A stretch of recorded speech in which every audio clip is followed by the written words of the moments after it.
9:30 കൊടുത്ത നോട്ടീസിൽ കാണിച്ചത് പ്രകാരമാണെങ്കിൽ മലപ്പുറത്തെ ഒരു മഹാസുന്നി സമ്മേളനത്തെ ഇന്ന് രാവിലെ 9:30 ഒരാൾ ഉദ്ഘാടനം ചെയ്യും. ഇതേ വ്യക്തി ഇന്ന് വൈകുന്നേരം 6:30 മലപ്പുറം ജില്ലയിലെ ഒരു വലിയ വഹാബി സമ്മേളനം ഉദ്ഘാടനം ചെയ്യും. 2 നോട്ടീസ് ഇറങ്ങിയിട്ടുണ്ട്. ഇതിനാണ് അരണബുദ്ധി എന്ന് പറയാം. അത് പ്രസ്ഥാനങ്ങൾക്ക് ബാധിക്കുന്ന അരണബുദ്ധിയാണ്.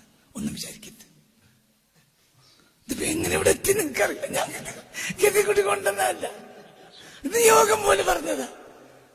ഞാനത് ഇവിടേക്ക് വന്നതല്ല. പക്ഷെ ഞാൻ അത്ഭുതപ്പെടുകയാണ്. ഇവിടേക്ക് എന്തിനാ അവിടേക്ക് എത്തിയത് എനിക്കറിയില്ല. മനുഷ്യൻ അരണബുദ്ധി ബാധിക്കും. അത് അത്ഭുതം. നാട്ടിൽ എത്ര സുന്നികളുണ്ട്, എത്ര സുന്നി സയ്യിദന്മാരുണ്ട്. ഒരു സുന്നി സമ്മേളനം, ഒരു മഹാനായ ഒരു നേതാവ് ഒരു സുന്നി യാത്ര നടത്തുകയാണ്. അതിന് ഇന്ന് രാവിലെ 9:30 ഉദ്ഘാടനം ചെയ്യുന്നത് ഒരു സയ്യിദാണ്. ആ ഉദ്ഘാടനത്തിന് ബാക്കിലിരിക്കുന്നത് വലിയ വലിയ സുന്നി പണ്ഡിതന്മാരും സുന്നി സയ്യിദന്മാരുമാണ്. അവർ പൂർണ്ണ സുന്നികളുമാണ്. ഇന്ന് വൈകുന്നേരം 6:30, ഇതിപ്പോ 9:30 നീ ഇതിന്റെ 10-ാം മണിക്കൂർ അല്ലെങ്കിൽ എത്ര 9-ാം മണിക്കൂർ അല്ലെ, ഇതിന്റെ 9-ാം മണിക്കൂറിൽ ഇനി 10 മണിക്കൂർ ഒഴിവാണ്ട. ഇതിന്റെ 9-ാം മണിക്കൂറിൽ ഇതേ സയ്യിദ് മലപ്പുറം ജില്ലയിലെ ഏറ്റവും വലിയ വഹാബി സമ്മേളനം ഇന്ന് തന്നെ ഉദ്ഘാടനം ചെയ്യാം.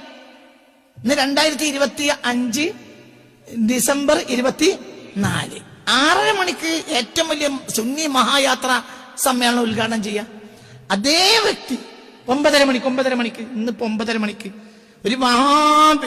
ഒരു മഹാസുന്നി യാത്ര ആരാ നയിക്കണ്? ഒരു വലിയ സുന്നി നേതാവ്. ആരാ കൂടെ നടക്കണ? വലിയ സുന്നികള്.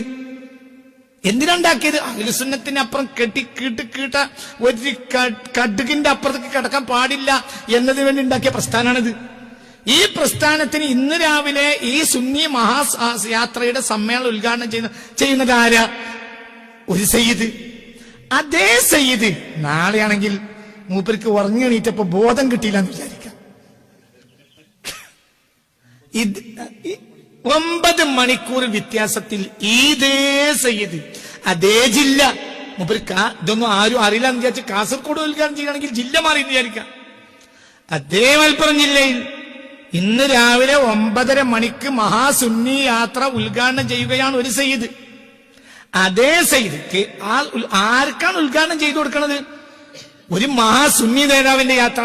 ആരാണ് ഇതിനെ അനുഗമിക്കുന്നത്? വലിയ വലിയ സുന്നി പണ്ഡിതന്മാര്. അവരൊക്കെ 100% സുന്നി.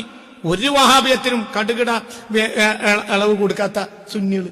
അവരുടെ മഹാസമ്മേളന യാത്ര മക്കായുടെ മീമുള്ള അതേ മലപ്പുറം ജില്ലയിൽ, മീം കൊണ്ടാണ് മക്കയിൽ തുടങ്ങിയത്, മലപ്പുറം തുടങ്ങിയത്.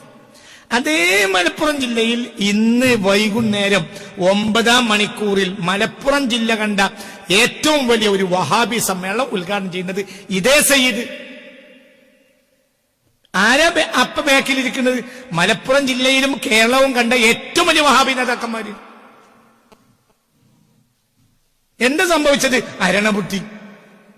ആർക്കാണ് അരണബുദ്ധി പറ്റിയത്? ഒന്ന് സുന്നികൾക്ക് തന്നെ അരണബുദ്ധി. മറ്റൊരു പറഞ്ഞിട്ട് കാര്യമില്ല, മറ്റേ മുതലെടുപ്പാണ്. ഇപ്പോൾ ആർക്കാ സംഭവിച്ചത്? ഈ യാത്ര ഏതൊരു പ്രസ്ഥാനത്തിന് വേണ്ടിയോ ആ പ്രസ്ഥാനം അരണയായിപ്പോയി. അരണബുദ്ധിയെ നമ്മളെയും ബാധിച്ചു. ഈ അരണബുദ്ധിയുടെ ഉൽപ്പന്നാണ് നാളെ 10 കൊല്ലം